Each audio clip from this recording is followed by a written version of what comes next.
அன்பான பண்பான ஜீவர்களே, நாம் இன்று 9வது அத்தியாயத்தின் தொடர்ச்சியை பார்க்கவிருக்கிறோம். சென்ற அத்தியாயத்தில் யோகக்ஷேம நிர்வாகம் பற்றி பார்த்தோம். அதாவது உலகியல் ஆன்மீகம் என்ற பாகுபாடெல்லாம் இல்லாமல் பகவத் பிராப்திக்கு தடங்கள் உண்டாகும் போது கிடைக்காமல் செய்வதும், பகவானுடைய நினைவுக்கு இடையூறு நேரும் போது அப்போதும் அவனை போகங்களில் சிக்காமல் நிர்வாகம் செய்வதும் யோகக்ஷேம நிர்வாகம் என்று பார்த்தோம். யோகம் என்பது பகவானை அடைவது, க்ஷேமம் என்பது அதற்குரிய சாதனைகளை காப்பாற்றுவது. எவன் பக்தியோடு இலை, மலர், பழம், நீர் இவற்றை தூய பக்தியுடன் பயனை எதிர்பார்க்காமல் பிரேமையுடன் அர்ப்பணம் செய்கிறானோ அதை நான் பிரியத்துடன் அருந்துகிறேன். வர்ணம், ஆசிரமம், ஜாதி தகுதி இவையெல்லாம் நான் பார்ப்பதில்லை. அர்ப்பணிப்பவரின் மனோபாவமே முக்கியம். மேலே கூறியவை முயற்சியின்றி, இம்சையின்றி, பணச்செலவின்றி எளிதில் கிடைக்கக்கூடியவை.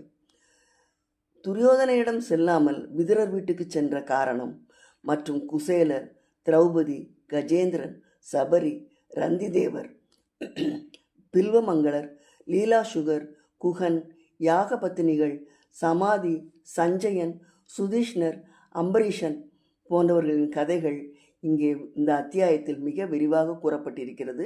அதை நாம் பின்னர் பார்ப்போம். எந்த கர்மத்தை செய்கிறாயோ, எதை உண்கிறாயோ அனைத்தையும் எனக்கு அர்ப்பணம் செய்துவிடு.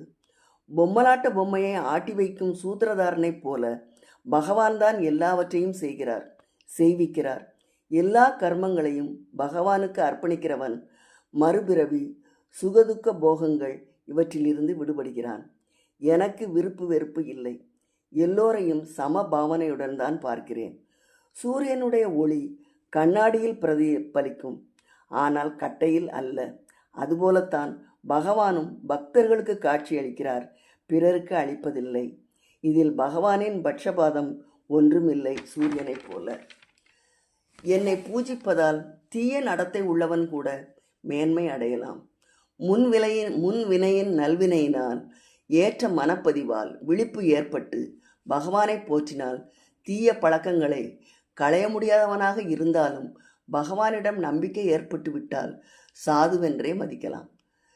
கெட்ட நடத்தை உள்ளவர்கள், பகவானை அறியாதவர்கள், அறிய வேண்டும் என்ற எண்ணம் இல்லாதவர்கள், நாஸ்திக மூடர்கள், இவர்களைத்தான் கெட்ட நடத்தை உள்ளவர்கள் என்கிறார். பெண்கள், வைசியர், வேளாளர், சண்டாளர், ஹூணர்கள், வேடர்கள், மலை ஜாதியினர், மிலேச்சர் என்று எந்த ஜாதியினரும் தடையின்றி இறைவனை அடையலாம். அதற்கு அன்பு ஒன்றே தேவை. ஆலயம் செல்தல், வீட்டில் பூஜை செய்தல், மனதால் பகவானை ஸ்தாபித்து பூஜை செய்தல், பகவான் சேவை எல்லாம் பகவானை பூஜிப்பதாகும். எல்லாவற்றையும் பகவானுக்கே சமர்ப்பணம் செய்து விடுவது. பகவானே ஒரே புகழ், எல்லாமே நமக்கு அவர்தான், அவரே கதி என்று முழுமையாக ஈடுபடுவதே ஒரே புகழாக கொள்வதாகும். இத்துடன் 9வது அத்தியாயம் நிறைவடைகிறது என்று கூறி அடுத்த நிகழ்ச்சியில் பார்ப்போம் என்று கூறி விடைபெறுகிறேன். நன்றி, வணக்கம்.